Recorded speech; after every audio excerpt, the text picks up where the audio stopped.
പ്രതിപക്ഷ ഉപനേതാവ് പദവിയിൽ CPI തർക്കം തുടരുകയാണ്. CPM ഇന്ന് നിലപാട് വ്യക്തമാക്കും. പ്രതിപക്ഷ നേതാവായി പിണറായി വിജയനെ CPM സംസ്ഥാന സമിതി ഇന്നലെ തീരുമാനിച്ചിരുന്നു. TG സയ്യിദുണ്ട്. സയ്യിദ്, ഇനിയിപ്പോൾ വീണ്ടും സതീശൻ പിണറായി പോര് അല്ലെങ്കിൽ തർക്കം നേർക്കുനേർ എന്നൊക്കെ പറയാവുന്ന തരത്തിൽ നിയമസഭയിൽ നമുക്ക് കാര്യങ്ങൾ കാണാം. ഈ പ്രതിപക്ഷ ഉപനേതാവുമായി ബന്ധപ്പെട്ട് CPI കാര്യങ്ങൾ കടുപ്പിച്ചിട്ടുണ്ട്. CPM വഴങ്ങാനുള്ള സാധ്യതയുണ്ടോ?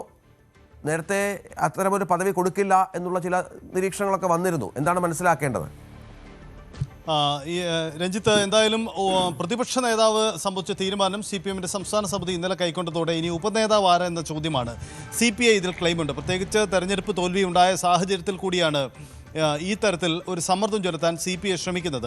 പക്ഷേ ഇത് സംബന്ധിച്ച് CPM നിലപാട് വ്യക്തമാക്കിയിട്ടില്ലെങ്കിൽ കൂടിയും ആ സ്ഥാനം വിട്ടുകൊടുക്കാൻ സാധ്യതയില്ലെന്ന് വേണം മനസ്സിലാക്കാൻ. യഥാർത്ഥത്തിൽ പ്രതിപക്ഷ ഉപനേതാവ് എന്നൊരു പോസ്റ്റ് നിലവില്ലെങ്കിൽ കൂടിയും അത് കഴിഞ്ഞ 2 നിയമസഭകൾ മുതലാണ് അത്തരമൊരു ചുമതല സ്വാഭാവികമായി സ്പീക്കറുടെ പരാമർശത്തോടുകൂടി നിലനിന്ന് പോകുന്നു. അപ്പോൾ പ്രതിപക്ഷ നേതാവില്ലെങ്കിൽ പ്രതിപക്ഷ നിരയ്ക്ക് നേതൃത്വം കൊടുക്കേണ്ടത് ആര് എന്ന ചോദ്യത്തിന് ഉത്തരം കൂടിയാണ് ഉപനേതാവ് എന്ന പോസ്റ്റിലൂടെ പൊതുവിൽ അറിയപ്പെടുന്നത്. UDF മിനിസ്ട്രിയുടെ കാലത്തൊക്കെ അത് PK കുഞ്ഞാലിക്കുട്ടി ഘടകകക്ഷി കൈകാര്യം ചെയ്തിരുന്നു. അതുതന്നെയാണ് CPI ഇപ്പോൾ ഇത് ഉന്നയിക്കുന്നതിന് കാരണവും. അതേസമയം കഴിഞ്ഞ VS അച്യുതാനന്ദൻ പ്രതിപക്ഷ നേതാവായിരുന്നപ്പോൾ ഇന്ന് കോടിയേരി ബാലകൃഷ്ണനാണ് ഉപനേതാവായി പ്രവർത്തിച്ചത്. അതായത് CPM തന്നെയായിരുന്നു ആ വകുപ്പ് കൈകാര്യം ചെയ്തിരുന്നത്. സ്വാഭാവികമായ ഒരു നീക്കമാണ് ഇത്തവണയും ഇവിടെ തന്നെ പ്രതീക്ഷിക്കുന്നത്. അതായത് CPI ക്ലെയിം ചെയ്യുന്നുണ്ടെങ്കിൽ കൂടിയും അത് വിട്ടുകൊടുക്കാനുള്ള സാധ്യത CPMന്റെ ഭാഗത്തു നിന്നില്ല.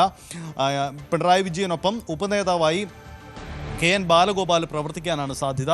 അതാണ് CPM കേന്ദ്രങ്ങൾ നൽകുന്ന സൂചന. എന്തായാലും ഇത് ഇടതുമുന്നണിയിൽ വലിയ തർക്കത്തിലേക്ക് പോകാനുള്ള സാധ്യതയില്ലെങ്കിൽ കൂടി CPI അവരുടെ ക്ലെയിം ഒന്നുകൂടി ശക്തമായി ഉന്നയിക്കാനുള്ള സാധ്യതയുണ്ട്.